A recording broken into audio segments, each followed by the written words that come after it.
Bonsoir à tous et bienvenue sur Radio Diagonale, la web radio 100% rouge et blanche.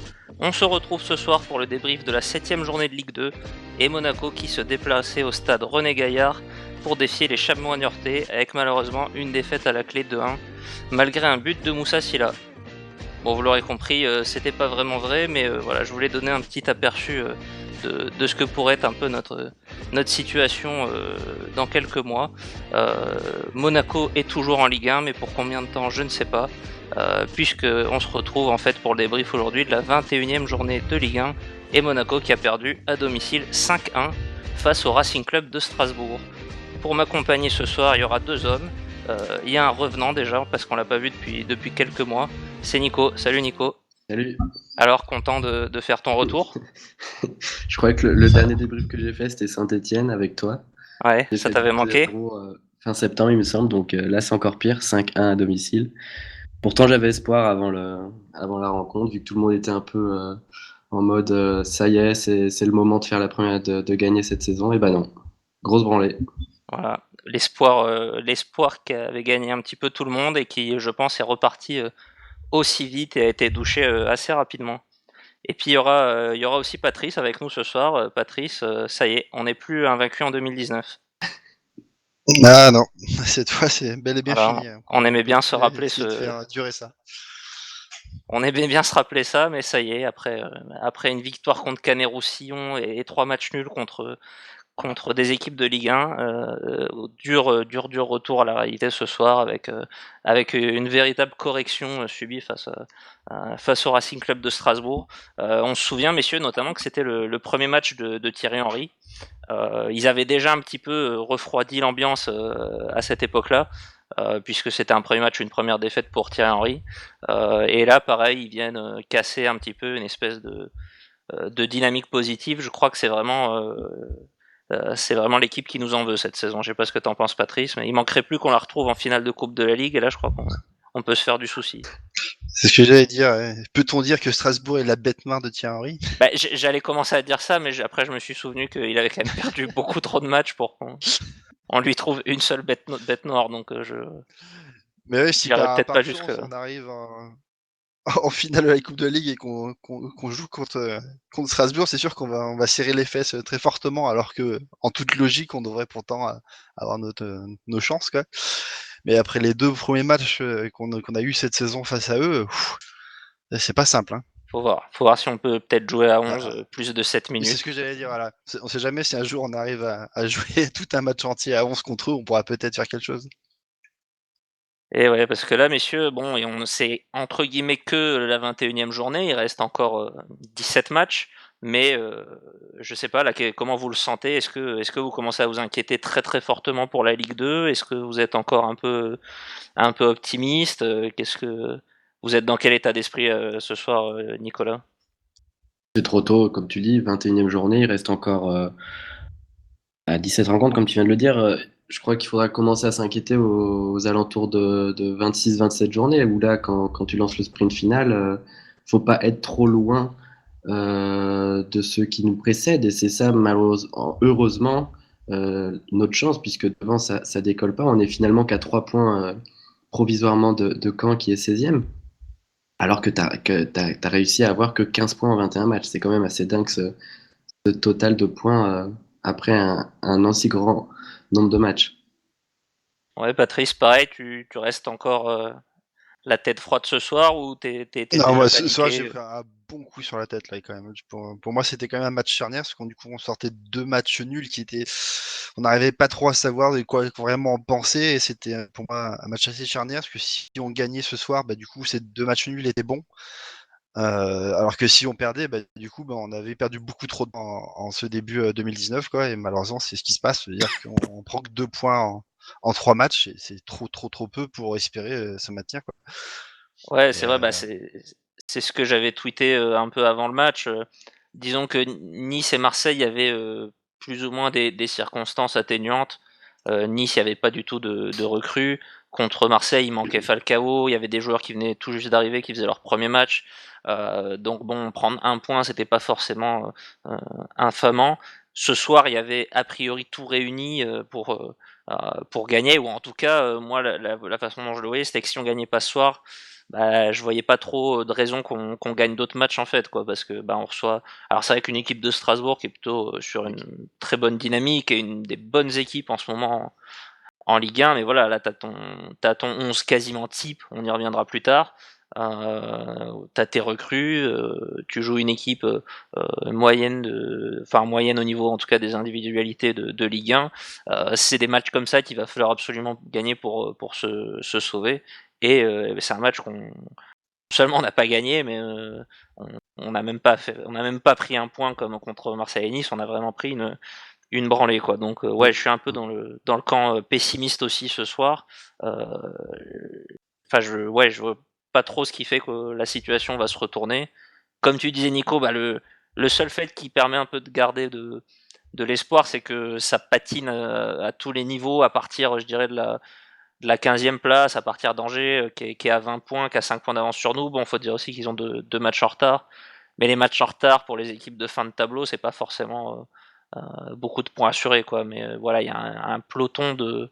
Enfin, il y a plutôt un gruppetto à ce niveau-là qui est assez faible en termes de points. Et comme on discutait un peu en off, un maintien qui se jouera certainement pas à 42 points, probablement même pas à 40, un maintien qui devrait se jouer assez bas cette année. Mais, Et c'est peut-être notre meilleure chance. oui, mais sur Strasbourg, là, je veux revenir sur ça. Je crois qu'aussi, on a tendance à regarder juste le nom de l'équipe et parce qu'ils ont fait, ils sont quand même, ils ont battu Lyon en Coupe de la Ligue, ils sont quand même en 2 victoires d'affilée en Ligue 1. Ils étaient sixième ou 5 ou septième au classement avant ce match.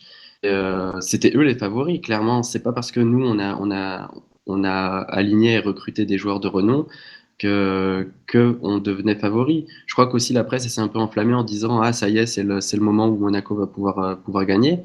Alors que bon, à Marseille, t'as fait peut-être 45 très bonnes minutes, 45 bonnes minutes de jeu sur 90, et puis t'évites la défaite grâce au VAR. Contre Nice, t'es reparti dans un match infâme et tu t'en sors quand même assez bien, avec un pénalty arrêté dans les dernières minutes.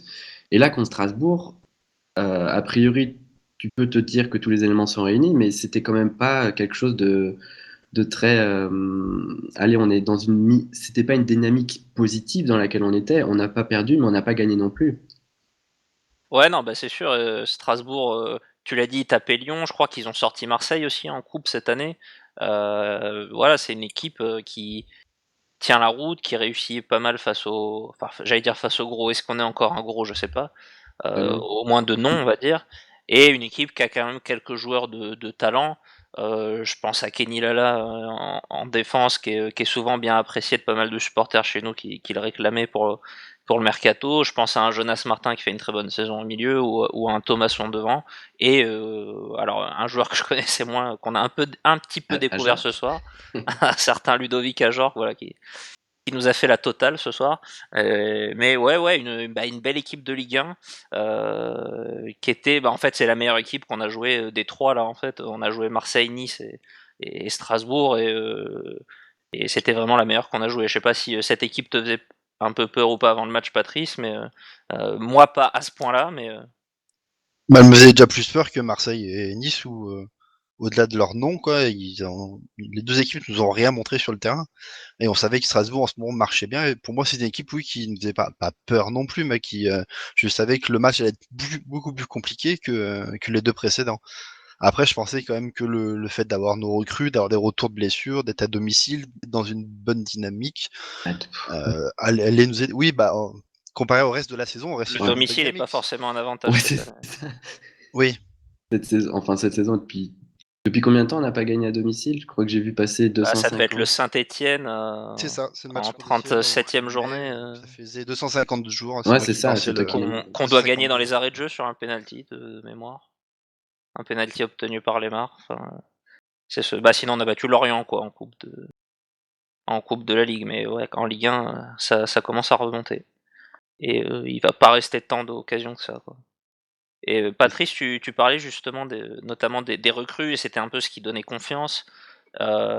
C'est qu'on a trois joueurs qui quand même semblent, ou en tout cas semblaient avant ce match, pouvoir nous apporter. Un Aldo qui s'est déjà bien installé et qui jusqu'à maintenant avait quand même bien solidifié la défense, un Fabregas qui nous avait déjà montré une bonne partie de sa palette face à Marseille, et puis un Ballo-Touré qui avait été aussi intéressant au Vélodrome. Ce soir, alors tout le monde, je pense, a été à peu près catastrophique chez nous, mais de manière un peu symbolique, notamment les recrues qui ont failli. Avec un Aldo expulsé, on y reviendra peut-être un peu après, peut-être un peu sévèrement, mais assez stupidement aussi, dès la 7e minute, et qui aurait été vraiment le tournant du match. Un Fabregas qui aurait été fautif sur le troisième but, qui est vraiment celui qui on va dire qui clôt le match, qui met un terme à tout espoir. Bon, un Ballo-Touré qui est pas non plus forcément brillant, je pense au premier, au quatrième but. Voilà, des recrues qui ont failli ce soir et qui n'ont pas forcément relevé le niveau. Je sais pas ce que vous en avez pensé. Oui, après coup, oui. Bon, Naldo, c'est difficile de juger. Il fait cette faute bête. Il se prend un carton rouge après utilisation de cette fameuse vidéo. Euh, donc voilà, est-ce qu'on peut lui en vouloir? Je sais pas. Je sais pas. Moi, je suis pas certain. Je lui en veux pas trop sur ce coup. C'est voilà quoi. Il l'effleure, hein, il l'effleure. L'autre joue bien le coup. Après, au début, il siffle hors jeu. Je pense qu'il siffle hors jeu, mais il consulte la vidéo juste après. Euh, donc, 7 minutes de jeu, tu peux pas juger sa prestation.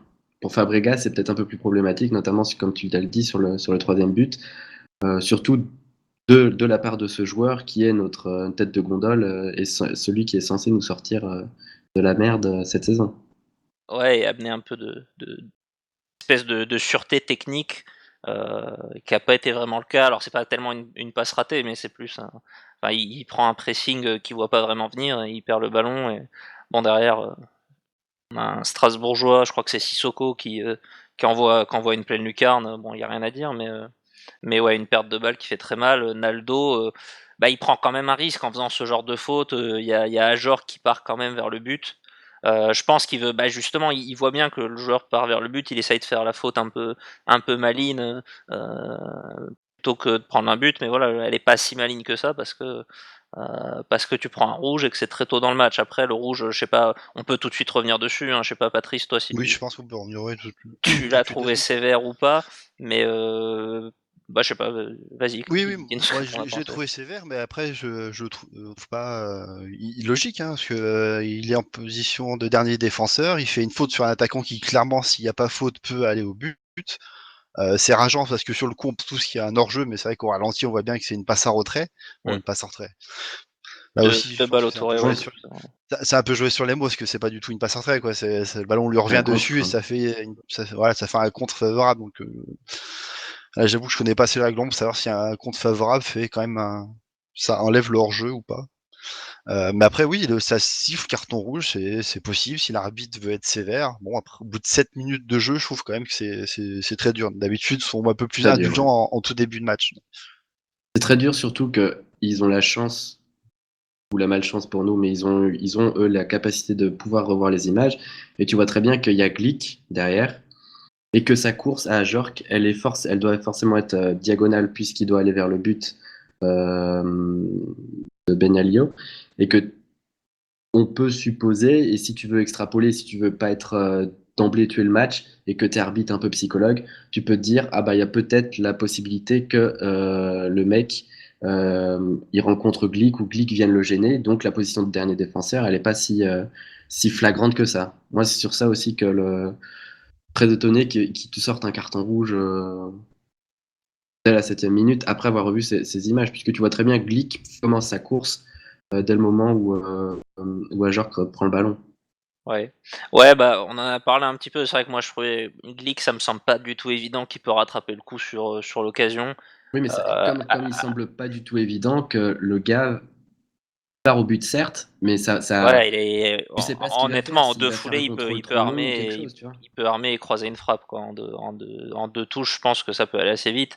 Après, on saura jamais du coup, mais disons que toute psychologie mise à part, je suis plutôt aussi sur le fait de dire que c'est un carton rouge qui se donne. Il y a pas de scandale à mettre ce carton rouge. Après, on Non, il n'y a peut pas de vol, arguer hein. sur minute, enfin, est-ce que c'est trop tôt? Est-ce que peut-être Glick aurait pu revenir? Pour moi, il n'y a pas de scandale à ce niveau-là. Ça peut se mettre, ça peut pas se mettre. Moi, dès que je vois la faute, je suis pas bien du tout. Dans mon canapé, j'étais déjà en PLS. Je redoutais vraiment la décision de l'arbitre. Bon, voilà, toujours est-il que le rouge est donné. Et là, vraiment, bah, c'est le. Bon, ça, on reviendra un peu dans le détail du match. C'est un vrai coup de massue et ça va avoir tout de suite de grosses conséquences assez vite. Voilà, bah, c'était un petit peu pour mettre en avant le rôle des recrues et le fait que eux aussi, plutôt que de rassurer tout le monde, ce soir ça a été un peu le contraire. On dirait qu'ils ont été un peu contaminés par la médiocrité ambiante. Du coup, juste pour finir un peu sur le dossier de la situation du club, et vraiment la course au maintien. Qu'est-ce que vous voyez comme solution, comme recours, sachant que voilà, on a quasiment plus de blessés sur le enfin, on a plein de blessés sur le flanc, mais pas tellement des joueurs qu'on attend pour intégrer et renforcer le 11, éventuellement pour renforcer le banc. Mais voilà, je sais pas s'il y a des gens qui croient encore en Jovetic, en Pellegrini. Il y en a qui attendent vainqueur, mais vainqueur, c'est quand même pas avant un bon mois, voire plus. Voilà, qu'est-ce que vous voyez des recours tactiques, des recours mentaux? Est-ce que ça passe par du recrutement? Qu'est-ce que vous voyez comme motif d'espoir pour faire retourner la situation et pour enfin gagner des matchs en Ligue 1? Moi Patrice, j'en vois un, c'est recruter un attaquant, parce que du coup en fait on a que Falcao, parce que tout le reste est sur le carreau. Ça nous oblige à jouer avec une seule pointe et un système un peu bâtard là, parce que le système belge en 3-4-2-1, où du coup on a Golovin et Lopez qui sont dans des positions un peu bizarres quoi. Mais surtout ça nous fait jouer avec un milieu de terrain à 2 joueurs seulement, et je l'avais dit en avant-match, pour moi c'est trop faible jouer avec 2 joueurs qui sont officiellement de ces Fabregas, des joueurs qui sont très rapides et qui sont très à l'aise sur la récupération même du ballon. Ça nous fragilise, et je suis plus favorable pour avoir un système avec 2 attaquants et avoir 3 milieux au centre du terrain. Donc il faut vraiment espérer que Lucas soit Batshuayi, soit un autre, je ne citerai pas le deuxième attaquant qui est dans les rumeurs, parce que j'aimerais pas du tout qu'il vienne. Kalinic. Voilà, exactement. Que ça se résout très vite pour qu'on ait au moins un deuxième attaquant, autre que Silla, bien sûr. alors du coup, ça veut dire que toi, tu ferais sauter Ronny Lopez et Golovin et tu passerais Ronny à... Lopez peut être... J'aimerais bien voir comme Ronny Lopez en deuxième attaquant à côté de Falcao pour vraiment avoir un autre milieu de terrain Ah, je pour pense que c'est venir un peu ce aider. qui était C'était prévu. l'idée de ce soir.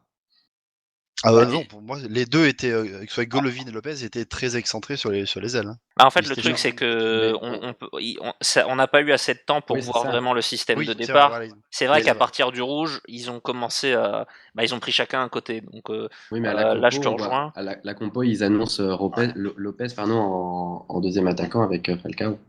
Ouais, bah après, les compos sur le papier, c'est pas forcément... C'est vrai qu'elle peut s'articuler soit avec un Golovin vraiment en retrait de pointe, soit ça peut être Golovin et Lopez qui sont un peu en retrait de Falcao, avec chacun Golovin plutôt axe gauche et Lopez plutôt axe droit.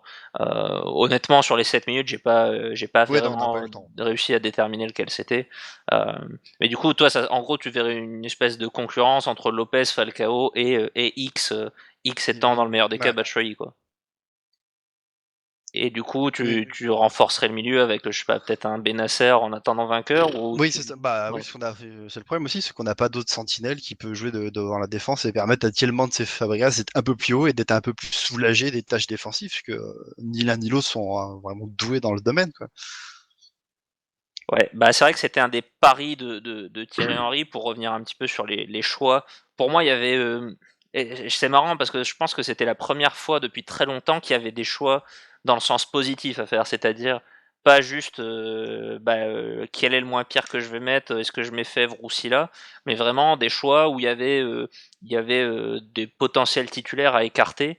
Je crois que ça faisait assez longtemps qu'on n'avait pas eu ça. Pour moi, il y a 2 endroits où c'était le cas, c'était les postes de latéraux où on a potentiellement quand même 3 joueurs pour 2 postes, avec Sidibé, Henrich et Ballo-Touré. C'était Sidibé qui était sur le banc pour cause de, je pense, un peu son retour de blessure. On voit qu'il n'est pas encore en pleine forme, mais ça risque de devenir une concurrence dans les semaines à venir.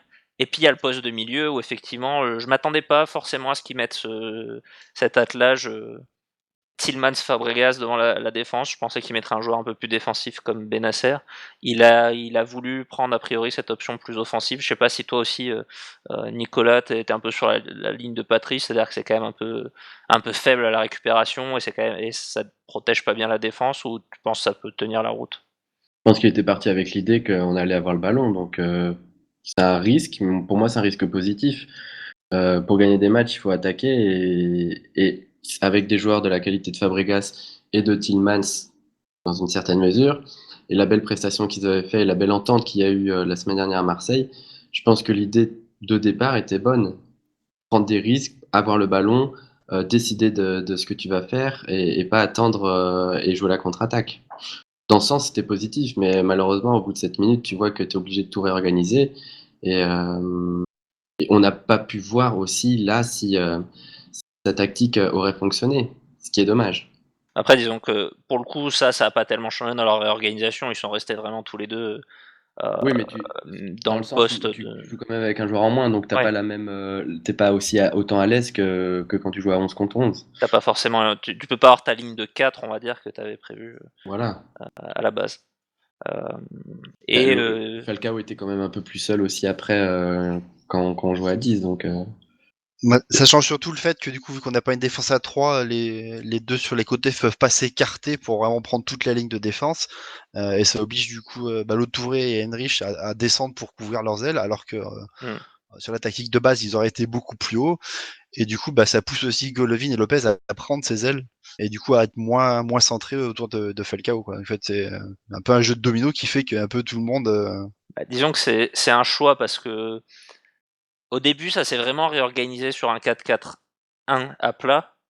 Et après, j'ai trouvé qu'assez vite, quand même, un Golovin, par exemple, a pas mal dézonné de son aile, et un Ballo Touré a joué beaucoup plus haut, a quasiment pris tout le couloir. Mais du coup, quand t'es à 10 et que t'as que deux centraux, enfin, tu t'exposes beaucoup, quoi, en faisant ça.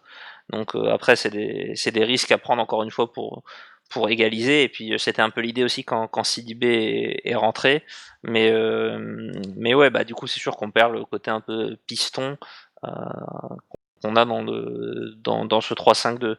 Et d'ailleurs, du coup, sur les latéraux, alors je sais pas si vous avez déjà vous voyez un truc se dessiner là entre les trois qu'on a là. Est-ce que vous voyez déjà une paire de titulaires entre Henrich, Ballo-Touré et Sidibé? Est-ce que vous avez une préférence, on va dire, sur les côtés? Pour Ballo Touré, oui, je l'ai trouvé quand même un cran plus haut que les autres, parce que alors, ce soir, Henrich, c'est catastrophique. Que ce Est-ce soit Mm. que est-ce qu'on a défensivement, besoin de préciser ce soir? non, non, je trouve que quand même. Parce que ça Après, fait 2-3 matchs, j'ai l'impression qu'on dit ça, hein. j'ai déjà dit que je trouve que ses qualités offensives sont assez légères pour le rôle qu'il occupe et je le préfère quand il a un rôle un peu plus défensif. Parce qu'il fait beaucoup trop de touches de balle avant de centrer et du coup c'est souvent contré ou c'est un peu trop bas au premier poteau et ça apporte rien en fait. Euh, mais après en plus défensivement il nous a créé des points, des points plutôt des buts. Euh, et il a eu énormément de déchets et de pertes de balles ce soir, quoi. Et la rentrée de Sidibé, pas meilleure, quoi. Ouais, c'est ça le problème. C'est ça le problème, voilà, il a rien apporté, quoi. Ouais, c'est ça, c'est que en plus, Ballo-Touré, je pense, étant le seul gaucher des trois, a quand même de bonnes chances de pas sortir du 11, parce que autant Henrich, Sidibé peuvent dépanner à gauche, mais dans des défenses à 4, mais dans une défense à 5, comme l'envisage Henry, il faut quand même que ton piston puisse bien prendre le couloir, puisse déborder, centrer. Contrôler Euh, l'intention, ouais. ouais, voilà, alors que Henrich, Sidibé, quand ils vont jouer à gauche, auront plutôt tendance à rentrer dans l'axe sur leur bon pied. Et c'est pas forcément, et du coup il n'y a pas grand monde pour aller occuper l'aile, donc je pense que Ballo-Touré a un avantage. Après, je sais pas, Nicolas, si tu vois un match se dessiner du coup entre Henrich et Sidibé, ou est-ce que de toute façon Sidibé va se reblesser, on le reverra plus? Non, je pense qu'à terme, Sidibé va retrouver sa place de titulaire de par sa réputation et ce qu'il a fait au club. Je pense qu'il connaît mieux aussi ses coéquipiers. Henrich, c'est les montagnes russes. Il est capable, enfin, montagnes russes. Il a été capable de faire des bonnes prestations, mais par exemple ce soir, hein, comme disait Patrice, il a été horrible. Je pense qu'après aussi, les deux peuvent jouer milieu, donc ça dépendra de quelle tactique Henry voudra adopter, mais là aussi, qu'un des deux ou les deux se mettent titulaires sur l'aile gauche, pourquoi pas? Voilà, bah, je pense que. Est-ce que vous avez quelque chose à rajouter sur la compo de départ éventuellement? On a donné un peu les postes où il y avait un peu des, comment dire, des éventuels choix à faire, des choix un peu forts. Sinon, pour le reste, ça semble vraiment être le 11 type vers lequel se Ouais, dirige Henry, en attendant éventuellement une autre recrue. Mais à voir si le match. Bon, vu qu'on n'a pas vu ce 11 finalement ce soir, ça va pas forcément remettre en cause sa tactique. Donc je pense qu'on risque de le retrouver assez rapidement. Je sais pas si vous avez des choses à rajouter sur cette partie-là. Non, sur le papier, c'est intéressant, mais dans la pratique, pour l'instant, c'est Ouais, pas. bah, je pense que c'était le plus beau 11 qu'on a aligné Oui, c'est ça, oui. depuis Ça prend un, une grosse branlée, quoi. un long moment. Le problème, c'est que bah, on n'est pas resté à 11 très longtemps, quoi. Et du coup, on a parlé un petit peu des choix de Henry. Au-delà de ça, pour revenir sur la situation, est-ce que vous pensez que son poste peut déjà être à risque au vu de la situation du club, ou vous êtes pour lui laisser du temps, ou vous voyez pas forcément d'autres changements? Qu'est-ce que vous en pensez aujourd'hui de la situation de Thierry Henry? On n'aurait pas à être à sa place. Ouais, il doit regretter, hein. Bah, allez, c'est difficile. Comment dire? Là, il a le mercato. Il a pu avoir les joueurs qu'il voulait avoir ou qu'il peut lui donner. Il a amélioré l'effectif. Pour moi, c'est encore trop tôt de tirer des conclusions sur ses capacités. Euh, je- Moi, j'aimais bien Jardim dans le sens où il nous apportait des résultats, la sérénité du résultat. Au niveau du jeu, on voit quand même qu'Henry, il essaye de mettre quelque chose en place. Les relances courtes, balle au pied, moins des gros ballons à sauter les lignes. On voit qu'il a une certaine idée du football qu'il veut mettre en place. Le problème, c'est qu'après, les joueurs à disposition, est-ce que eux, ils sont adaptés à ce qu'il veut mettre en place? Est-ce que lui, il n'a pas cru que ces joueurs allaient pouvoir répondre à ses attentes du football qu'il a pensé? Donc, c'est ça. Et plus largement, tu le vires ou s'il s'en va ou s'il décide, c'est mauvais pour lui. Parce que première expérience ratée alors que t'as été un grand joueur et que quand même un beau challenge de sortir le club de la merde. C'est mauvais pour sa carrière. Et pour le club, tu le vires ou tu l'obliges à se barrer. C'est instable. Tu as un coach qui arrive encore, un troisième coach sur une saison, c'est jamais bon. Enfin, je sais pas combien de clubs ont Ouais, réussi il à se sauve maintenir avec. rarement en faisant ça, je pense. Voilà, donc Faudrait demander au président de Palerme, qui était un c'est- grand c'est- adepte c'est du pas oui, talent. voilà, c'est pas vraiment allez, le cul entre deux chaises, mais pour moi, non, faut aller jusqu'au bout. T'as fait le choix de prendre Henry, t'assumes les risques et puis voilà, quoi.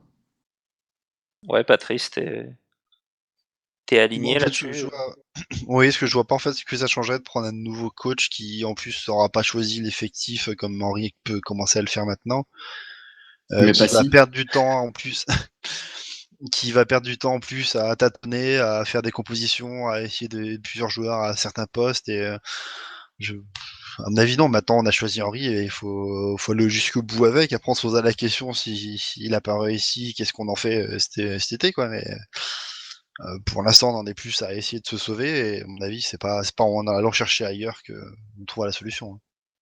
Ouais, alors je pense que c'est Damien le responsable. Je vois que sur le Twitter de Radio Diagonale, on a posé la question Henri démission. Là, à peu près, il y a à peu près 290 votes. C'est un petit 70-30 contre la démission d'Henri. Donc les gens, il n'est pas ciblé comme le principal responsable. Je suis un peu comme vous, hein, je pense pas que rechanger à nouveau ce serait la solution. Je suis un peu inquiet parce que je vois pas, quand t'as pas trouvé de ressort psychologique, mental, au bout de je sais pas, ça fait combien de matchs qu'il est. Patrice, tu peux peut-être me dire ça, une 19, quinzaine, je crois. quinzaine, vingtaine de matchs, ouais. Ouais, je crois que c'est le Euh, 19e ce soir. Tu vois, je me demande ce qu'il peut encore leur dire dans le vestiaire pour les motiver, mais en même temps, je suis pas sûr qu'aller chercher un troisième entraîneur, ça améliorera quoi que ce soit de ce côté-là. Donc, Il y a Pascal Ducreux qui est sur le marché. ouais, mais tu sais que tu disais en rigolant Franck Passy, c'est limite le scénario s'il y avait un départ d'Henry, c'est le scénario Ouais, qui me oui, bah oui, c'est semblerait ce le plus qui. plausible, hein. Bah, ça Mais coûte pas Ah, mais cher moi, et Passy en puis. Ligue 2, je le vois venir, mais gros comme une maison, hein. ouais, c'est voilà, mais je suis à la fois pas très satisfait de la situation actuelle et je vois difficilement comment on peut l'améliorer aussi, quoi, parce que on s'est engagé maintenant, il va falloir le côté il faut lui laisser du temps, ça fait quand même déjà quelques mois, ça commence quand même à devenir critique. Bah, on va quand même lui laisser quelques matchs avec ses recrues et de toute façon on va lui laisser jusqu'à la fin de saison parce qu'on n'a pas le choix, mais à un moment donné ça va être difficile de garder je dirais des motifs d'espoir. Et On va surtout lui laisser le prochain match de Ligue 1 qui est contre Dijon, quoi, donc ouais. l'adversaire qui est juste devant nous. Si là il n'y a pas une victoire, ça va commencer à changer beaucoup de choses pour notre saison. Mm. Ouais, et On dit ça à c'est vrai chaque que, fois, à enfin chaque oui, j'ai fois. l'impression, le problème c'est que j'ai l'impression quoi, de dire ça, Et- c'est le tournant, c'est le match à pas perdre. J'ai l'impression de l'entendre depuis un moment, mais c'est vrai que là c'est peut-être l'adversaire principal parce que c'est celui qui est 18e, c'est-à-dire celui qui est à la place de barragiste actuellement. Du coup, je sais pas s'ils jouent leur match en retard déjà là, en courant de semaine. Ils ont 2 matchs en retard, enfin non, ils en ont un demain du coup j'imagine. Et après, ils ont encore un match en retard. Euh, Il n'a pas été programmé encore, ouais, bon, bah, vu du que le coup, PSG est encore qualifié dans beaucoup de compétitions et il n'y a pas encore trop de dates disponibles. ouais. Et vu qu'ils font des tournées au Qatar en pleine saison. Voilà, du coup, bah, selon ce qu'ils feront demain, on aura ou pas une chance de les doubler ce soir-là. Ça serait bien. Sortir de cette 19e place à laquelle on est abonné depuis, depuis quelques temps maintenant. Euh, mais là, c'est vrai que la dynamique ou la confiance, ou moi ce que j'appelais un peu l'écriture positive qu'il y avait autour du club, elle en a pris quand même un sacré coup derrière la nuque ce soir. Et ça va être difficile de raconter des histoires positives là, je pense, cette semaine. On va pouvoir revenir un peu plus précisément sur le match. Alors on a déjà décortiqué un petit peu l'expulsion de Naldo. Du coup, messieurs, vrai tournant du match parce que ça va pas mettre longtemps à ce que Strasbourg profite de cette expulsion. On a parlé un petit peu de la réorganisation tactique. Voilà, ça va pas empêcher Strasbourg d'assez rapidement mettre 2 buts. C'est Ajorc à la 12e et Thomasson à la 17e. Je crois que Monaco frappe le poteau dans la foulée. 20 minutes, 20 premières minutes vraiment cauchemardesques, Patrice. Ah oui, tout ce qu'il faut pas qui arrive à ce moment-là. Et ils ont 3 actions. Sur les 3 actions, il y a un carton rouge et 2 buts. Et 2 buts, le premier, c'est un super centre de Lala par leur attaquant qui est au final coincé entre deux de nos défenseurs. On se demande comment Glick arrive à ne pas le prendre de la tête avant lui, quoi, à ne pas lire correctement la trajectoire de ce ballon. Après, bon, rien à dire, parce que ailleurs que le met parfaitement dans la lucarne de Benaglio, je pense que sur ce but-là, on pourra pas lui reprocher grand-chose. Par contre, Ouais, il est concernant un le peu deuxième, statique après. ouais, mais même Même en s'il est l'étant un peu moins, plus avancé, même avec une bonne détente, là, pour aller le chercher, c'est compliqué parce que le centre disons est que fort peut-être et il des est Derea et des Courtois vont chercher ce genre de ballon, mais en Ligue 1, je sais pas s'il y a des gardiens qui effectivement vont chercher ça. et concernant le deuxième but, bah, du coup, c'est sur un corner qui est repoussé par Benaglio. Et le ballon, du coup, qui revient que dans les pieds des Strasbourgeois. Un centre à l'extérieur de la surface et une tête de Thomasson, du coup, qui est pourtant à peine un pied dans la surface, ils arrivent à la placer dans le petit filet de Benaglio, qui là, par contre, je trouve qu'il est beaucoup trop attentif et Et regarde un peu trop facilement. Je sais pas si en fait il croit pas qu'elle est à côté, quoi, parce que je le C'est vois vraiment Adrien juste se Thomasson, hein, retourner. je précise, c'est pas John Dal Thomasson qui Ok, marque non, pour ça aurait pas Strasbourg. été, ça aurait été une grosse frappe lourde. Ouais, ouais, bah et Euh, 2 buts, et celui-là, il ouais, fait qui très mal. sont, Ouais. bah, 2-0 à 18 minutes à 10, t'es plutôt mal embarqué, hein. Ouais. ouais, Enfin, je crois que c'est un bel euphémisme, hein, en effet. Non, mais je veux dire, même t'es en riz sur le côté, c'est pas de sa faute, quoi, j'ai envie de dire. Mm. Bah, et ça m'a rappelé un peu, et ça faisait quelque temps qu'on n'avait plus ces scénarios catastrophes, mais c'était un peu les scénarios catastrophes, je trouve, des débuts d'Henry où tu avais l'impression que rien tournait dans le bon sens. C'était des poteaux, il y avait les blessures. Alors ce soir, on n'a pas eu ce côté-là, mais on avait toujours ce côté-là, l'occasion ratée, l'équipe en face avec un maximum de réussite. C'est ce qu'on a retrouvé à ce moment-là de la partie. Ça m'a ramené un petit peu en arrière et quelque chose qu'on n'avait plus forcément ces derniers temps. Je sais pas si vous l'avez vécu un petit peu pareil, mais Et, allez, le premier but, un centre fait une transversale, un super centre de 50 mètres et la tête est belle, hein, c'est pas ça, mais t'en vois pas tous les week-ends. C'est pas, Strasbourg ne met pas ouais, des c'est buts du genre tous les week-ends non pas plus, possible de quoi. prendre des centres d'aussi loin en fait. Quoi. Ça Voilà, c'est J'ai n'existe ça. l'impression pas. d'avoir pris les mêmes Et match aller.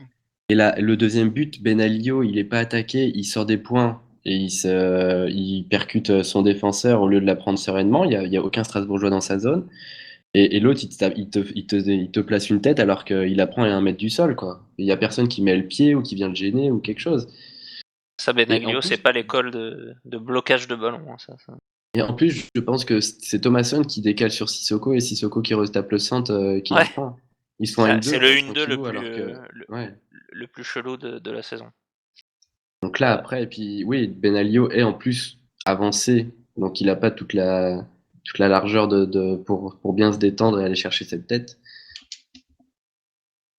Et donc, bah, le scénario catastrophe. Et pourtant 22e minute, l'espoir, puisque Monaco revient dans le match.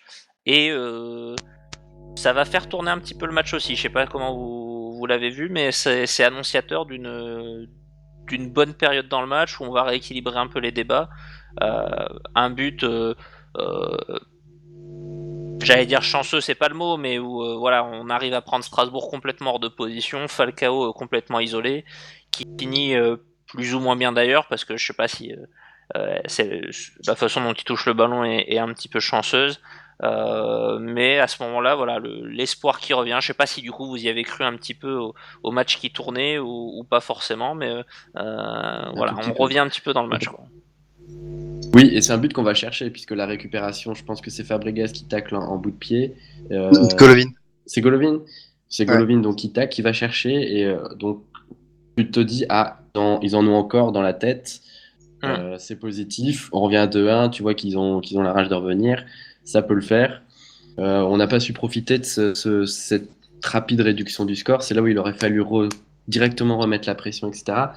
Mais malheureusement, on n'en a pas profité assez longtemps et notre jeu était assez lent suite à ce 1-2. Il n'y a pas une pression offensive très, très, très importante dans les 10 minutes qui ont suivi ce but. Ouais, tu dis un truc qui était intéressant, c'est que on voit que les joueurs n'ont pas tellement lâché à ce moment-là quand même. On a des joueurs encore concentrés, encore agressifs. Ils ont pris un petit coup sur la tête, mais ils la relèvent de la tête et ils vont quand même faire, je dirais de la 20e à la 25e, ils font quand même à la 45e, ils vont faire une mi-temps. Alors bon, sans forcément se créer des tonnes d'occasions, mais on regarde Strasbourg les yeux dans les yeux alors qu'on est à 10 où on n'est pas loin d'être l'équipe la plus dangereuse. Je trouve à ce moment-là qu'on est peut-être plus proche d'un 2-2 que d'un 3-1. Donc ça donne un petit peu d'espoir quand même à ce moment-là. Patrice, je sais pas si toi t'étais pareil. Oui, si j'étais pareil sur la première mi-temps, du moment qu'on a marqué le but, j'ai trouvé, même si on s'est pas procuré énormément d'occasions, j'ai trouvé qu'on était plus volontaire et on avait nos chances quand même avec un joueur de moins pour réduire le score et égaliser, sachant que c'est ce qu'on avait fait sur les 3 matchs précédents. Donc, Ouais, puis tu vois que même si c'est vrai que comment dire, les mouvements et le jeu est pas forcément bien rodé, tu vois qu'il y a quand même une qualité qu'on n'a pas eu depuis très longtemps. C'est-à-dire que là, on n'a plus Moussa Silla et Romain Fèvre, et quand c'est Golovin, Ronny Lopez, Falcao, Fabregas, Tillmans, c'est quand même. Alors, même s'ils sont 5, même si c'est que 4 milieux et un attaquant au lieu enfin, il manque un joueur. T'as quand même une qualité qui te fait espérer à tout moment un bon coup de patte, une bonne passe de Fabregas, un bon finish de Falcao. Voilà, t'as des joueurs d'une qualité supérieure sur le terrain et du coup ça se sent aussi. Je trouve que ça s'est ressenti à ce moment-là. mais ce qui est vraiment regrettable, par contre, c'est qu'on n'arrive jamais à se mettre en position de frappe. Mm. On arrive à bien faire circuler le ballon, à trouver plus ou moins des espaces, mais à chaque fois que Même pas à chaque fois, en fait, jamais on a cette possibilité d'armer une frappe, ça arrive quasiment jamais, donc au final on n'a jamais de réelle occasion dangereuse, quoi. Finalement, jusqu'à la fin de cette première mi-temps, la seule occasion plus ou moins dangereuse qu'on a, c'est cette louche de Fabregas pour Golovin, qui essaye, plutôt que de mettre la tête à bout portant sur le gardien, veut plutôt se protéger pour mettre une frappe, et malheureusement il y a un deuxième défenseur qui lui passe devant et qui lui prend le ballon. Mais sinon on n'a pas eu d'autres occasions, parce qu'on n'arrive pas à se mettre en position de frappe. Après, bon, il faut dire qu'ils étaient très très regroupés derrière. Hein. Même le patator Yuri Tillmans, on le voit un peu moins s'essayer à l'exercice, mais c'est vrai qu'on n'est pas une équipe qui frappe beaucoup. Alors on a mis quelques frappes quand même en deuxième mi-temps, mais des frappes assez écrasées qui n'ont pas forcément inquiété le gardien strasbourgeois. Je sais pas ce que vous en avez pensé d'ailleurs du gardien de Strasbourg. Est-ce qu'on peut dire qu'on a eu un gros sel ce soir dans les buts? C'est un jeu de mots, quoi. Bah oui. Ouais, celle-là, elle était écrite. Il a manqué Non, un peu de sel. Non, il a pas. Hors blague, il a fait un très bon match, mais pas. Il n'a pas eu grand-chose à faire. De gagner le match. Il a pas eu beaucoup. Il a pas eu d'arrêt particulièrement compliqué. Hein. Mais c'est ça en fait qui a été le plus frustrant après le 1-2. Comme on dit, ils ont pas. On a peut-être dominé dans l'esprit, dans la position, etc. Mais moi, j'ai pas senti non plus que ça partait de tous les côtés, qu'on allait se créer 10 occasions franches et on se les a pas créées. Même si à la fin de la première mi-temps, on a tiré autant que Strasbourg, il me semble, en tir cadré. Mais eux, ils étaient largement plus réalistes que nous puisqu'ils étaient ils ont marqué sur leurs 2 premiers tirs cadrés. Chose qu'on n'a pas su faire et j'ai pas senti non plus Strasbourg qui était oulala, attention, on va se prendre un retour de flamme de cette équipe. Je pense qu'ils étaient beaucoup aussi dans le contrôle et qu'ils ont laissé passer cette période assez simplement. Ouais, bah apparemment le coach strasbourgeois était quand même assez vénère à la mi-temps. Il leur a passé une petite soufflante parce que ils se sont quand même fait peur, c'est peut-être un grand mot, mais ils se sont quand même un petit peu compliqué la tâche d'un match qui était quand même 2-0 pour eux avec un carton rouge. Ils se sont un peu compliqué la tâche. Maintenant, autant j'ai trouvé que la fin de la première mi-temps était assez intéressante et encourageante, autant on n'a pas repris tellement sur le même rythme et j'ai assez vite été résigné en deuxième mi-temps, même avant le troisième but. J'ai trouvé qu'on avait beaucoup de mal à ce moment-là à mettre en danger cette équipe strasbourgeoise. Je sais pas si vous l'avez vécu pareil ou pas. Complètement. Oui. Mais vas-y. Oui, bah oui, comme on l'a dit, là, ça a cassé un peu cette dynamique qui revenait. En deuxième période, on n'a pas fait grand-chose. Ils étaient très lents à la récupération, c'était assez dur. Les transmissions entre le milieu et l'attaque, c'était aussi assez compliqué. Strasbourg contrôlait très bien toute la ligne d'attaque monégasque. Il n'y a pas eu de grand danger, il n'y a pas eu de mise en situation, il n'y a pas eu de frémissement. Falcao était bien seul à essayer de se débattre entre les 3 défenseurs adverses.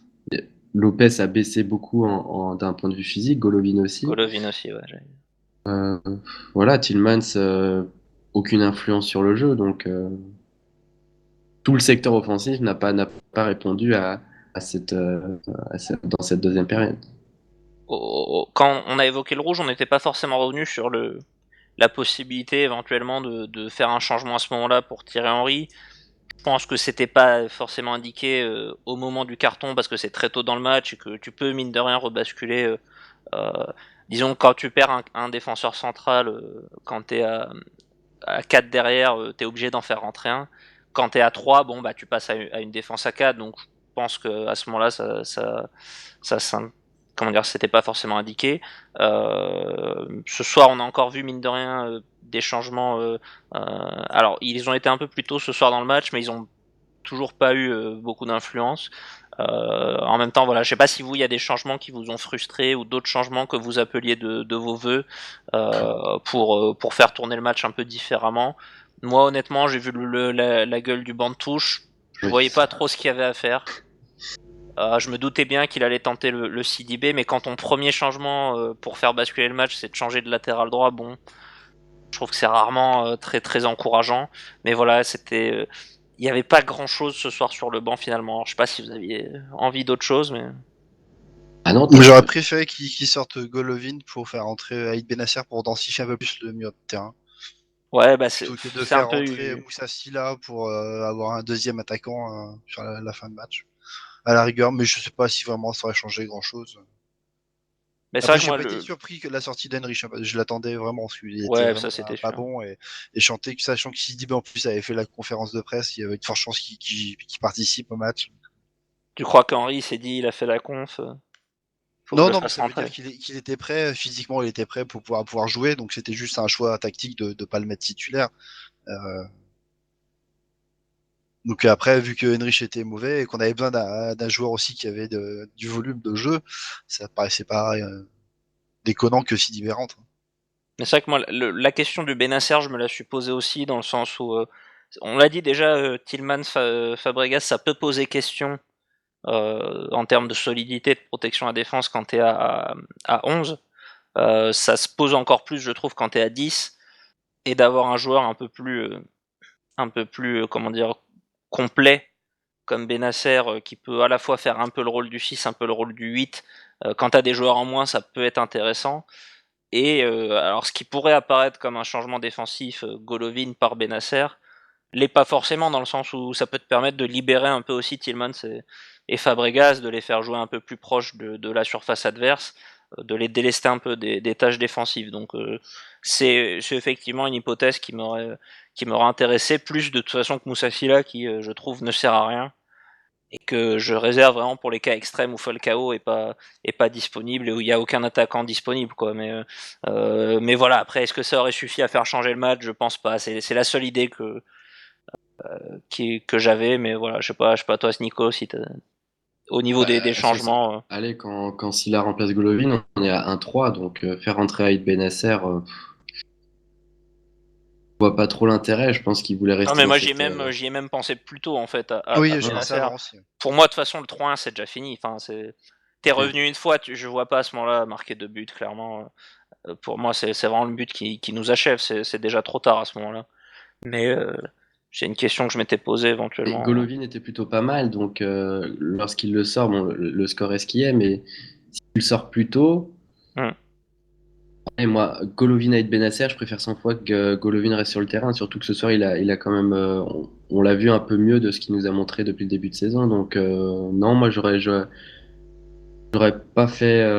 Aïd Benasser, c'est pas non plus le type de joueur que j'aime beaucoup, que j'apprécie. Je vois pas aussi utile que ça. Je vois pas, allez, il rayonne pas non plus dans son poste depuis le début de saison. C'est un joueur qui apporte peut-être un peu plus de stabilité et qui est plus bas que ses compères.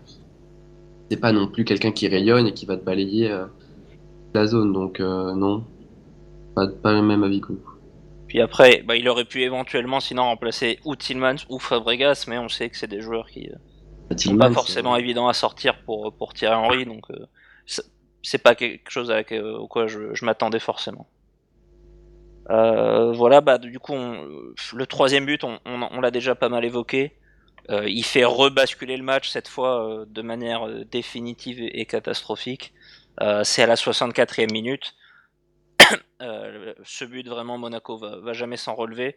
On en prend un autre 4 minutes plus tard, et là, vraiment, je crois que c'est le drame de la Ivan. soirée. C'est le pire de tous, quoi, parce que on a la grande gigue de Ludovic Ajor, qui fait quand même 1m97, qui prend le ballon, je sais pas, il doit pas être très loin du rond central, je pense, Ah quand oui, il il est au en milieu de a. terrain, ouais, c'est ça. Il Ouais. est, Même un petit peu avant, je pense. il est largement avant, même Ouais. Ouais, il est à 30 mètres de son but, hein.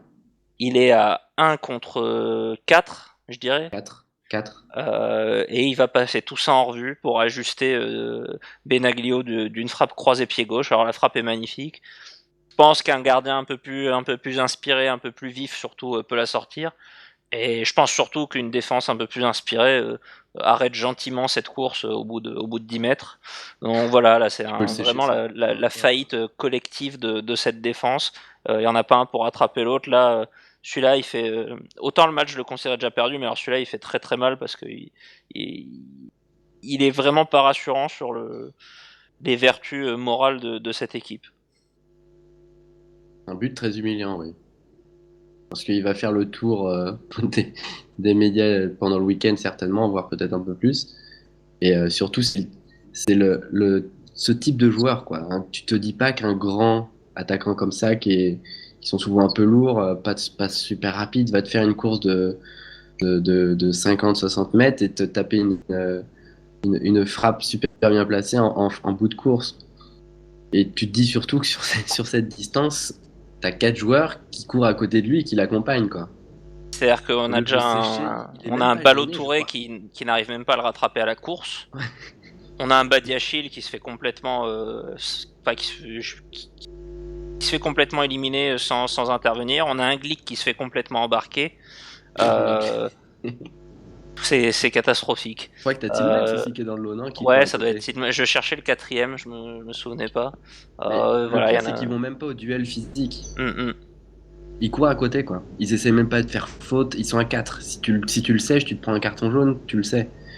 Ou alors qu'ils se disent, bah tiens, lui, il va le faire, mais je sais pas. Et en plus, le pire là-dedans, c'est que il lui ouvre bien l'angle de tir en fin de course. C'est-à-dire Glick défend tellement mal qu'il est complètement décalé et qu'il ouvre l'angle de tir sur le poteau du côté droit du but. Donc ouais, il y a tout dans ce but qui montre que ça va pas, quoi. Et là, on est vraiment au fond du trou, 4-1. Il y aura même plus d'autres changements. Je pense que là, Henry il s'est résigné pour la fin de match. Il n'y a pas forcément grand chose à rajouter à part on va boire le calice jusqu'à Lali avec un dernier but en contre-attaque de Fofana pour Strasbourg, voilà, qui est lancé en profondeur, qui grille, ça doit être Ronny Lopez, je pense, qui est à la course, mais qui a un petit temps de retard, qui rattrapera jamais, puis qui vient aligner tranquillement Benaglio pour bon, ce but-là. Il y a rien à reprocher au gardien. Voilà, la coupe est pleine, j'ai envie de dire 5-1. Plus, plus large victoire de Strasbourg depuis 68. Voilà, bah heureusement que Guingamp en a pris 9 aujourd'hui, ça va nous faire passer un peu sous le radar au niveau des humiliations, mais bon, celle-là quand même, 5-1 à domicile. Euh, bon, on a déjà pris 2 fois 4-0 cette saison à domicile, je crois, hein, contre Mm. Bruges et le PSG. Ouais. Je sais pas si on a pris d'autres gros scores comme ça récemment à domicile, mais celui-là, il va faire tâche quand même. Parce que Cette c'est... saison, on est verni. Hein. Ouais, ouais.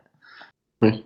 On permet aux gens, au club adverse de dépoussiérer leur record. Ouais. Puis là, Pour Jork, Bruges, à mon c'était la plus avis, large victoire aussi en Ligue des Champions.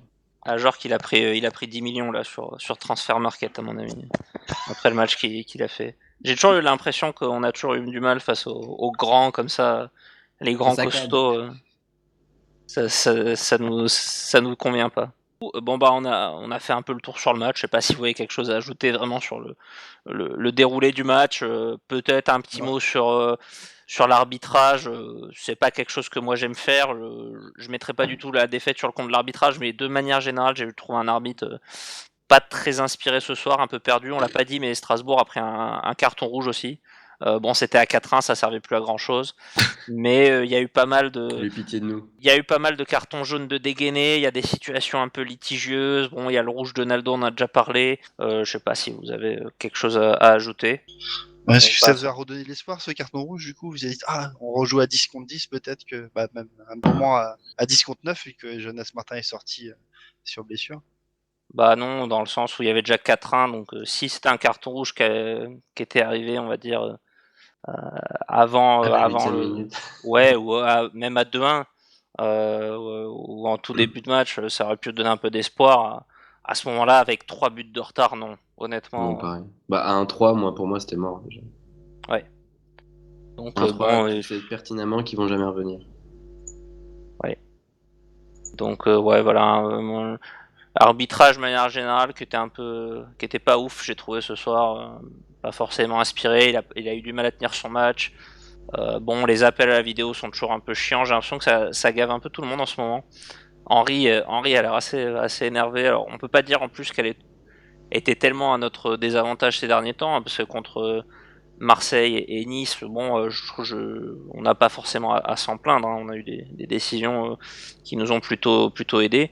Euh, voilà, là ce soir, c'était pas forcément le cas, mais on voit que ça excède un peu tout le monde. Dès qu'il y a une situation un peu litigieuse qu'elle n'est pas appelée, tout le monde est là, dans ce cas-là on l'utilise pas quand c'est pour nous, etc. Quand on l'utilise, tout le monde trouve ça trop long, donc Ça va euh, régler les injustices. voilà, exactement. Euh, ça, ça en règle forcément certaines. Il y a toujours autant de débats qu'avant. Je trouve que ça énerve pas mal de monde. Ça hache un peu les matchs, donc ça a contribué au fait que c'était pas forcément un match très agréable à suivre, je dirais. Oui, bah oui, mais surtout, oui. Surtout sur le carton rouge. Ouais, ça, on a compris que ça t'avait déplu. Ouais. Du coup, pour passer aux prestations individuelles, on va pas trop s'étendre, hein, parce que euh, je crois qu'il y a pas grand chose à dire. Est-ce qu'il y a quand même quelqu'un à sauver? Nicolas, t'avais l'air plutôt positif sur Alexandre Golovin. Est-ce que ce serait éventuellement le joueur que tu sauverais ce soir, ou tu Ouais, vois quelqu'un d'autre à mettre en avant? pas sur toute la durée du match, mais j'ai trouvé un peu plus frais, physiquement un peu plus dispo aussi. Techniquement, il a moins fait d'erreurs que d'habitude. C'est pas peut-être qu'il est lui aussi là, du fait qu'il soit bien physiquement, peut-être qu'il retrouve un peu son football et ça sera intéressant de voir comment ça va continuer d'ici la fin de saison. Après, Badiachil aussi, j'ai trouvé que c'était le moins. Allez, bon, Naldo, on l'a pas vu jouer, mais par rapport à Glick, je l'ai trouvé un peu plus rassurant et déjà avec un peu plus d'expérience et moins de naïveté qu'il a fait par rapport à ce qu'il a fait preuve par le passé. Il se fait plus chier à essayer de relancer un ballon ou de protéger un ballon en sortie comme il s'était fait avoir à Lyon. Il dégage, il dégage. En 1 contre 1, il s'est pas trop fait passer. Il a quand même assuré derrière. Donc plutôt la bonne nouvelle de la soirée. Sinon, le reste, pas grand-chose à dire. Un peu déçu du milieu Tillmans Fabregas du coup. Ouais, moi, pour rebondir juste sur Badiachil, je trouve que c'est quand même un de ses plus mauvais matchs, le plus mauvais que je l'ai vu faire récemment, dans le sens où je l'ai trouvé quand même en difficulté défensivement beaucoup plus que d'habitude. Il se fait enrhumer par Kenny Lala, je me souviens une fois en seconde mi-temps sur un coup qui est rattrapé in fine par Glick, qui se fait enrhumer sur le but. Donc c'est sûr qu'il a été moins pire que Mais Glick quand même. il sauve quand même d'autres situations. Je me rappelle un contre un où il était pour le coup en dernier défenseur, où il met le pied assez énergiquement et il a gagné de l'action. Aussi au niveau. Glick en sauve deux belles aussi, Oui, aussi, oui, c'est vrai. C'est vrai. même si Au niveau de son quand t'en jeu prends aussi, je 5. l'ai trouvé un peu plus pertinent que Camille Glick, même si Glick arrête de balancer ses gros ballons, ce qui est très plaisant à voir. Mais, euh, mais voilà, oui. Non, Badiachil m'a plutôt plu ce soir. Et toi, Patrice, tu vois quelqu'un à sauver du marasme, ou on Non, met tout le monde à pour la moi, oui, poubelle il y ce en a un soir? à sauver un petit peu du marasme, c'est Falco, parce que du coup, il a une demi-occasion, il a réussi à la mettre au fond, parce qu'il a vraiment pas d'autre occasion de se mettre en avant. Quelques frappes lointaines, mais bon, qui ont été compliquées. Pour moi, ça reste le seul à qui on n'a pas grand-chose à reprocher. Après, je rejoins Nicolas sur Golovin, où je l'ai trouvé meilleur que sur les précédents matchs. Beaucoup plus de pressing que d'habitude. Même jusqu'à les tacler pour récupérer des ballons. Pas forcément que sur le but, hein, même avant, on l'a vu faire. Quoi.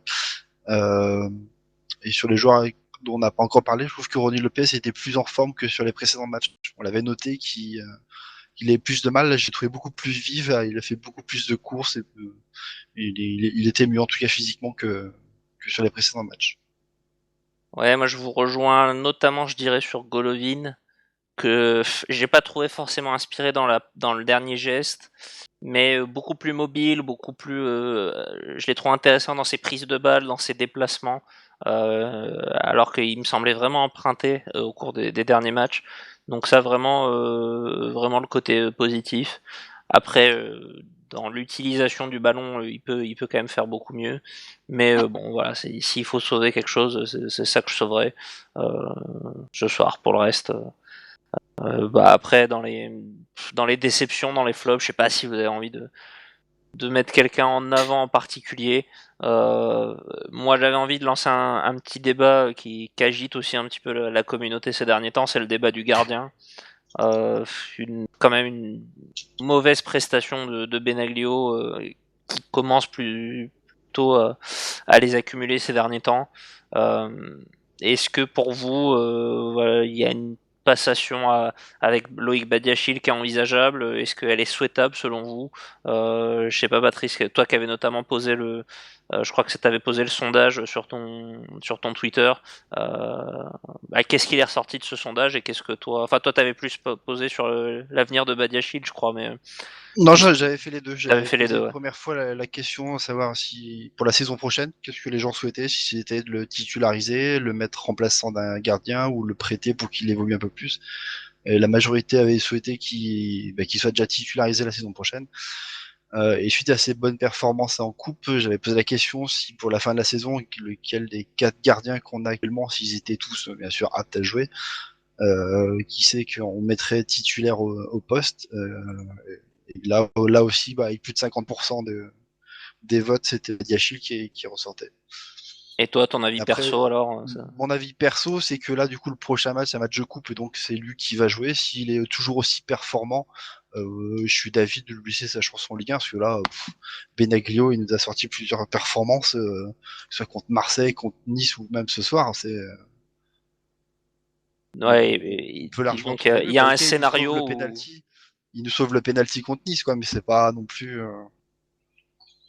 Daniel Subasic est bon aussi sur le penalty.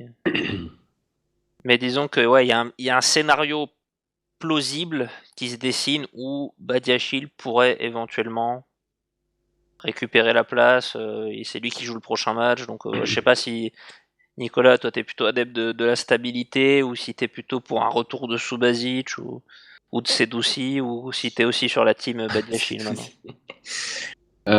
Ouais, non, plutôt adepte de la stabilité pour le coup. Est-ce que c'est un bon message envoyé à son groupe que de faire ce choix à terme de la part d'Henry? Je suis pas sûr. Pas sûr. Comme tu dis, il a fait ce soir, oui, il est fautif sur plusieurs buts. Mais avant tout, je crois qu'il y a vraiment un problème d'équipe, donc faut pas viser non plus sur un seul joueur. Je crois pas que ce soit lui le pire de tous. On s'est bouffé Ah non. un Gemerson catastrophique pendant toute la première partie de saison, et pourtant il était là. Donc non, je crois pas que ce soit trop la question. Je crois pas que ce soit trop non plus l'intérêt de se poser la question dans le chef d'Henry en tout cas. Ce qui me fait croire un petit peu à ce scénario, c'est que j'ai vu Henry assez énervé ce soir contre Benaglio. Sur le deuxième but, on voit Avec les mains clairement là, c'est qu'il ça? il lui reproche de Ouais. pas capter le ballon. Euh, c'est un geste assez rare quand même venant d'un coach. Il a capté Et, sa tête. et bon, Henry qui avait l'air vraiment exécré pendant tout le match contre ses joueurs, contre l'arbitre, etc. Mais voilà, les coachs sont quand même majoritairement souvent adeptes de la stabilité, mais Surtout à ce disons que poste. pour moi, c'est vraiment à ce poste-là, je voulais dire. Pour moi, il y a quand même une petite fenêtre pour Badiachil. Il y a une petite chance. On va voir assez vite. Il va jouer très probablement contre Metz, et puis on saura après pour Dijon. Et du coup, vous disiez que c'était pas forcément le pire. Je sais pas si vous avez juste envie d'en ressortir un dans le négatif. Vous me citeriez qui du coup? C'est une bonne question, savoir qui était le pire ce Ouais. soir.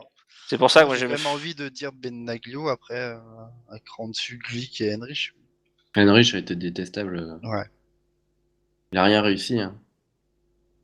Il y avait une petite amélioration que j'avais remarqué chez lui sur ses dernières prestations, mais non. Après, il est entré en cours de jeu, mais je mettrais Sidibé à peu près dans la même catégorie. Dibé, Euh, c'est, ouais, Plus actif, mais le ballon n'est pas vraiment son ami en ce moment. J'ai l'impression que oui, quand le il essaye moindre de contrôle dribbler de sur le balle côté. est un challenge pour lui. Il fait rien de bien, donc Non, puis je pense que ça va jouer très très personnel. Philippe, il va vouloir se mettre en avant lui personnellement pour aller chercher derrière, Pour aller signer à Brighton. pour aller signer quelque part ailleurs, aller chercher un autre contrat dans un autre club. Donc il y a des chances comme aujourd'hui on a vu où il a essayé pendant, je sais pas, 10 ou 15 secondes à essayer de dribbler le même joueur, à lui faire un petit pont. Alors le que problème non, c'est il a mieux fait que de se retourner, de faire la passe en arrière et de faire avancer le jeu, quoi, plutôt que d'essayer de dribbler alors qu'il est au bord de la ligne et qu'il peut rien apporter, quoi. si c'est le calcul qu'il fait, c'est pas un très bon calcul a priori parce que je suis pas sûr qu'il augmente vraiment sa valeur en sortant ce genre de prestation, quoi. C'est sûr. Voilà, bah écoutez messieurs, je crois qu'on a fait le tour, hein. Il n'y a pas forcément grand chose à ajouter. Si on veut Mais- finir sur une note positive, on pourra aussi dire que du coup on va retrouver Jemerson au prochain match avec de grandes chances, vu que Naldo sera suspendu. Ouais. Naldo suspendu, et tu nous disais, je crois que c'était en off, qu'il y a des cartons jaunes aussi qui vont entraîner des suspensions. Falco, oui, a accumulé 3 cartons jaunes, donc il sera suspendu. Donc là, c'est un peu compliqué vu qu'on joue tous les 3 jours, qu'il y a la commission de discipline qui se réunit les jeudis. A priori, il devrait être suspendu pour le match contre Guingamp. Je pensais que Tielemans avait pris un carton jaune ce soir, mais non, c'était Fabregas. Du coup, D'accord. il n'y a que Falcao qui sera suspendu. Et on a une pléthore de joueurs qui ont déjà 2 cartons jaunes et qui sont sous la menace aussi. D'accord, ouais, donc le mini objectif complémentaire de la fin de saison, qui est cette demi-finale de Coupe de la Ligue, est On se prive de un notre peu attaquant. menacé, quoi. Mm. On risque d'y aller avec Moussassi là, si je comprends bien. Il y a de grandes chances. Quoi. On a aussi Serrano qui sera suspendu normalement pour ce match, s'il avait pris un jaune contre Nice, son 3e. Mais bon, là, du coup, c'est plus favorable pour nous. Ouais, du coup là, petite entre guillemets respiration mardi, puisque ça sera Coupe de France à domicile contre Metz. Vous seriez plutôt adepte du turnover, vous remettriez l'équipe type pour un peu enchaîner et avoir quelques automatismes et essayer de se mettre dans une bonne dynamique. Vous le viseriez plutôt comment ce match-là, du coup, Nicolas? Gros turnover. Ouais, priorité à la Ligue 1. Priorité Ligue 1 et dans un second temps la Ligue, la Coupe de la Ligue pour essayer d'attraper l'Europe, mais Coupe de France, non. Ok, mais On se t'es met pas à trop la thèse de la une humiliation dynamique de et de plus ou de moins contre. Allez, t'essayes de perdre 1-0 au péno et puis voilà. 1-0 au péno. Non, t'essayes de perdre 1-0 ou au Ou au péno. péno, d'accord. Ouais. Bah, ça, si tu peux éviter une prolongue, c'est pas mal aussi, hein, d'un côté. Turnover. Patrice, la même ou... Chacun assez favorable à ce qu'on perde pas ce match, pas non plus pour aller loin dans la compétition, mais pour pas que non plus que Ouais, pas perdre contre une mentalement, Ligue 2, quoi. ouais, qu'on perde contre une Ligue 2 encore à domicile après avoir pris un 1-5 en Ligue 1, ça fait vraiment très très mal, je pense, au moral des joueurs qui doit déjà pas être très haut. Donc, si on pouvait éviter même une petite victoire, 1-0, un peu à l'arraché, ou même bout des prolongations, pourquoi pas. Après, oui, je suis favorable à ce qui est de la rotation pour pas trop fatiguer les joueurs, parce que je sais plus si Dijon est encore en Coupe de France et si eux ils vont jouer aussi en cours de semaine. Ah bah non, du coup ils font leur match en retard, c'est vrai. Hmm. Non. Si. Bah, je sais Non, pas, non, parce que je crois que leur non, match je en dis. retard est contre Paris, donc Ouais, non, bah non, ouais. Non, Paris est en Coupe de c'est demain France. qu'ils jouent l'autre match en retard, comparé à nous. Oui. Donc non, Ouais. bah, je sais pas s'ils jouent en Coupe de France encore ou pas, mais. Et bah, du coup, on verra. À mon avis, je pense qu'Henri risque de nous faire un petit peu comme contre Lorient, où il avait quand même ça, pas mal fait tourner, tout en essayant de quand même se qualifier face à une équipe de Ligue 2, mais l'objectif principal, il ne faut pas se tromper, la semaine prochaine, ça va être ce match, effectivement, à Dijon. Voilà, on l'a assez dit. Enfin, le match charnière, j'ai l'impression qu'on répète ça C'est ça. tous les 3 jours, mais c'est l'un des matchs charnières, en tout cas. Si celui-là on le perd, je crois on peut commencer à préparer les pizzas Domino's. Bon bah messieurs, Ouais. voilà, on va se quitter, hein, on va essayer de profiter de la fin du week-end quand même. C'est bien dormir. Voilà. Bah, merci à vous deux pour votre participation, pour votre courage. J'espère qu'on pourra compter sur vous l'an prochain en Ligue 2, éventuellement pour quelques débriefs. Il me reste à vous rappeler de nous suivre sur les réseaux sociaux, notre compte Twitter, notre chaîne YouTube, où vous pourrez retrouver toutes nos émissions. Et puis bah, on se retrouve du coup très très probablement mardi soir pour un débrief du match contre Metz, en espérant une qualification. On vous souhaite une bonne soirée, un bon week-end, et puis Dage Munegu.